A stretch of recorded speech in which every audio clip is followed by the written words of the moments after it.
Assalamualaikum warahmatullahi wabarakatuh. Para pemirsa, sahabat lensa dimanapun Anda berada, kembali kita bersyukur kepada Allah Subhanahu wa Ta'ala atas segala nikmat yang Allah berikan kepada kita, dan yang pastinya mudah-mudahan kita termasuk orang-orang yang beruntung nantinya, baik di dunia maupun di akhir kelak. Dan berselawat kepada Rasulullah Sallallahu Alaihi Wasallam. Allahumma salli wa sallim wa barik alaih. Dengan selalu berselawat dan menjalankan sunnah-sunnah Rasulullah, mudah-mudahan kita mendapatkan syafaat di yaumil qiyamah kelak. Amin ya rabbal alamin. Hari ini kembali kita berbagi tentang sesuatu hal sebagai bahan pembelajaran buat kita semua, dan mudah-mudahan apa yang disuguhkan nanti menjadi inspirasi buat kita semua. Dan hari ini kita kedatangan narasumber orang nomor 1 di Sit Alpitia, yaitu Bapak Samsul Bahri. Apa kabar, Pak? Alhamdulillah baik. Biasa. Iya, makin ganteng aja ya, Pak. Iya gitu ya. Iya. Lihat dari mana itu? Dilihat dari hati, Pak. Oh gitu ya. Mata enggak gitu? Enggak, kalau mata kadang-kadang bisa ini kan, Pak. Tapi kalau dalam hati, insya Allah dari hati turun kan itu ke mata, insya Allah menjadi cinta. Iya, Pak. Hari ini kita berada di studio lensa ya, Pak. Mungkin aktivitas Bapak sedikit tersita gitu kan dengan hadirnya di sini. Tapi mudah-mudahan kehadiran Bapak kemari bisa menginspirasi orang-orang di luar sana untuk menjadi lebih baik lagi. Ya, Bapak sudah berapa lama Pak berada di Sit Alpitia ini? Jalan 2 tahun lah nih. 2 tahun ya, Pak. Iya, kalau bicara sudah sampai 2 tahun ini, kira-kira Pak dulu pernah nggak Bapak terpikir menjadi pemimpin ya, menjadi pimpinan dari Sit Alpitia ini? Nggak pernah kita pemimpin. Iya, jadi nggak pernah punya kepingin nanti di Alpitia jadi ini. Iya, nggak ada. Tapi ya memang ketika kita bicara tentang keluarga ya. Iya. Ya memang saya sudah jadi kapten memang. Oh, jadi kapten ya? Kapten ke-11an karena keluarga saya itu 11 orang. 11 orang. Pas pemain bola ya, Pak? Iya, jadi kaptennya saya karena saya yang paling besar gitu. Nah, jadi memang dalam proses perjalanan hidup saya sendiri sih memang belajar untuk bagaimana ingin menjadi orang besar gitu kan. Makanya kadang kalau melihat orang-orang yang udah sukses, kemudian melihat orang besar, pingin melihat diskusinya seperti apa, melihat bagaimana perjalanan hidupnya gitu kan. Bahkan pernah waktu ketika saya tamat sekolah dulu, itu pinginnya sekolahnya Jakarta. Oh, Jakarta ya, Pak? Tapi milih Jogja dulu. Kenapa? Karena Jakarta kan biayanya mahal itu ya kan. Jadi Jogja pinginnya karena kan dekat dengan apa? Pertama kan Jogja kan pusatnya kegiatan keilmuan pada saat itu kan gitu. Nah, gitu. Dasar awal kali terpikir ke Jakarta apa itu, Pak? Karena kan Jakarta itu kan pusatnya kegiatan ya. Orang-orang besar tuh adanya di situ tuh. Pusat kegiatan. Nah, jadi sebelum bersaing ke sana, nah jadi dekat kota penyangganya dulu nih, Jogja, beraktivitas di situ. Sehingga pinginnya maksimal gitu nih, cuman memang kemudian mungkin qadarullahnya ya, belum rezekinya begitu, sehingga akhirnya jalan kemana-mana dulu nih. Berkelana ya, Pak? Berkelana dulu ya kan. Iya, karena kayak Roma Irama juga ya, Pak, berkelana sampai 2 gitu. Saya yang bilang ya. Terus Pak, aktivitas Bapak pada saat itu yang membuat Pak Samsul gitu termotivasi dengan kondisi pada saat itu mungkin Pak. Bahasa apa yang membuat Bapak itu dari orang tua yang membuat Bapak itu mau bangkit gitu? Iya, jadi kan lahir dari keluarga orang tua miskin itu kan takdir kita ya. Iya. Tapi hidup menjadi miskin itu pilihan. Benar. Atau hidup berkecukupan menjadi orang kaya itu pilihan. Maka memang ditempa dari sejak kecil gitu. Memang orang tua mengajak saya untuk bagaimana keluar dari keterbatasan. Jadi ketika saat itu kan orang tua masih seorang pedagang gitu kan, di Medan tuh.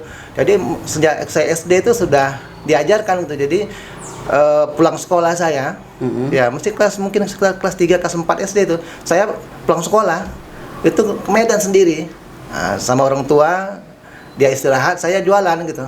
Nanti pulang sendiri gitu. Jadi di tempat yang sejak gini untuk apa? Berani menghadapi kehidupan, belajar untuk mandiri gitu. Sampai usia saya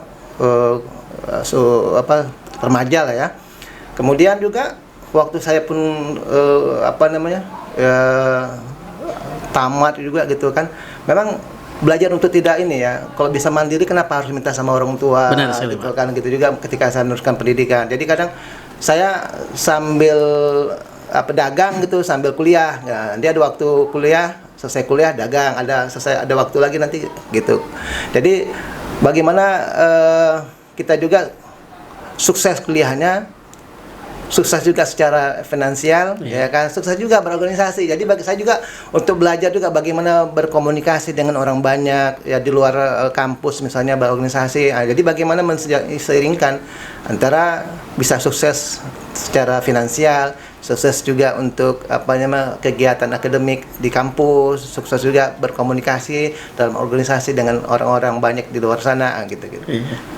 Iya, jadi Pak, ada nggak momen khusus gitu ngobrol atau cerita sama ayah atau sama ibu gitu kan, ya sehingga kata-kata mereka itu betul-betul nusuk gitu di hati gitu, sehingga kita harus ini melakukan yang baik atau melakukan suatu gebrakan yang baru sebagai awal mula perjalanan Bapak. Kira-kira ada nggak gitu kata-kata? Iya. Orang tua saya ngajarkan begini. Kita harus bertanggung jawab dengan diri kita sendiri. Jangan tergantung dengan orang. Nah, sukses kita itu orang tua mengajarkan bahwa itu bermanfaatlah untuk orang lain. Bermanfaatlah untuk orang lain. Mudah-mudahan di situ ada rezekimu, di situ ada kemudahan. Karena pasti ketika kita memudahkan orang lain, kata orang tua saya bilang, insya Allah itu kemudahan dalam hidupmu itu akan kembali ke dirimu. Jadi saya pikir juga itu sesuai juga dengan ajaran agama kita kan, Islam kan, bahwa khairun nas ampahum linnas. Jadi sebagai orang itu yang bermanfaat bagi orang lain. Nah, betul. Jadi akhirnya saya merasa bahwa Allah itu Maha Adil ketika kita peduli dengan orang lain, ketika kita memudahkan urusan orang, Allah akan mudahkan. Dan itu alhamdulillah saya rasakan dalam kehidupan saya itu. Jadi makanya jangan pernah takut untuk berbuat kebaikan, karena kebaikan itu akan memburumu. Iya kan? Iya kan? Dia akan hadir itu ya kan? Iya betul Pak. Iya. Itu kan tadi seputar tentang Bapak sampai hari ini gitu kan Pak. Saat ini kan Bapak sebagai pimpinan di SIT Al-Fitiyah.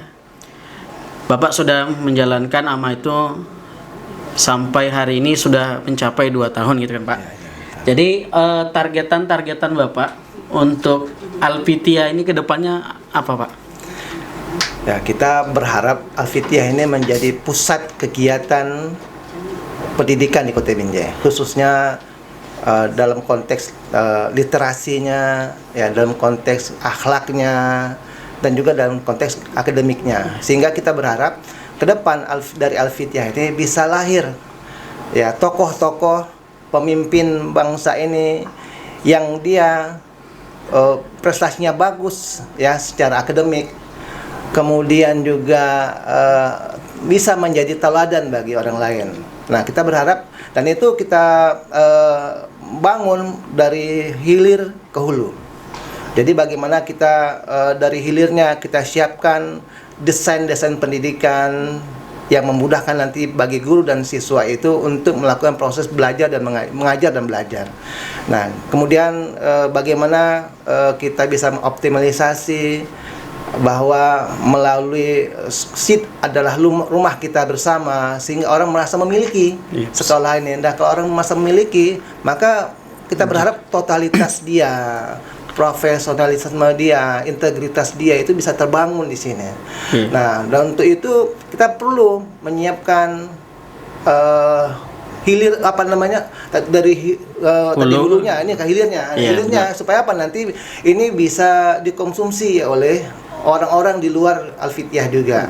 Nah, kita berharap Khususnya salah satu itu dengan hadirnya lensa ini, kita berharap dari lensa ini bisa menjadi media untuk mengemas konten-konten yang terdapat di Al-Fitiah ini, sehingga nanti bisa menjadi hal yang menarik. Kekhasan Al-Fitiah, keunikan Al-Fitiah ini bisa dikemas sehingga itu nanti bisa dilihat, Al-Fitiah itu memang layak untuk menjadi center pusat dari kegiatan pendidikan khususnya di Kota Binjai. Harapannya begitu. Iya. Jadi Pak, seiring perjalanan itu hari ini telah hadir studio lensa. Ya. Jadi mungkin di luar sana yang memiliki studio seperti ini diantaranya salah satunya adalah Al-Fitiah. Yeah. Dan ini adalah gebrakan baru ya mungkin ya Pak untuk pendidikan di Kota Binjai insya Allah ke depannya. Jadi harapan kita semua dan terkhusus Bapak untuk menjalankan apa yang menjadi targetkan ke depannya bersama lensa ini, sehingga Bapak semangat nih buat studio lensa gitu. Apa yang melatar belakanginya Pak? Ya, kita kan butuh bagaimana kebaikan yang bisa dimunculkan di Al-Fitiah ini bisa dipahami oleh orang, bisa dimengerti oleh orang-orang, didengar dan dilihat oleh orang. Nah, kita butuh suatu unit lembaga yang bisa mengemas itu. Ya, hal-hal sederhana menjadi hal yang luar biasa. Hal-hal yang mungkin dibuat renyah dia, ibarat makanan itu. Makanannya gurih gitu. Gurih dia, selain gurih renyah dia. Jadi ketika dikonsumsi orang itu dia ringan dia. Nggak bikin orang cemana gitu, bikin berat dia kan. Jadi sehingga orang mengenal Al-Fitiah tuh, Al-Fitiah itu begini ya. Bagus nih. Bagus apanya? Anak siswanya berakhlak, punya prestasi, bisa membawa nama baik daerah di pentas provinsi maupun nasional ke depan insya Allah. Nah, maka kita butuh itu makanya lensa kita berharap ini sebagai pusat kreativitas ya, khususnya di sisi literasinya, pusat bisa menghadirkan inovasi baru, dan itu bisa memotivasi seluruh stakeholder yang ada di Al-Fitiah khususnya. Iya. Jadi kan studio ini Pak berharap bukan hanya orang-orang di Al-Fitiah aja Pak, tapi orang-orang di luar sana yang memang ingin mengembangkan kreativitasnya ataupun inovasi-inovasinya untuk mendidik anak bangsa ini kan diperbolehkan di Al-Fitiah ini kan gitu. Jadi harapan Bapak gitu terkhusus sebagai pimpinan untuk orang-orang di luar sana setelah mendengar lensa ini, Lentera Syed Al-Fitiah ini apa Pak?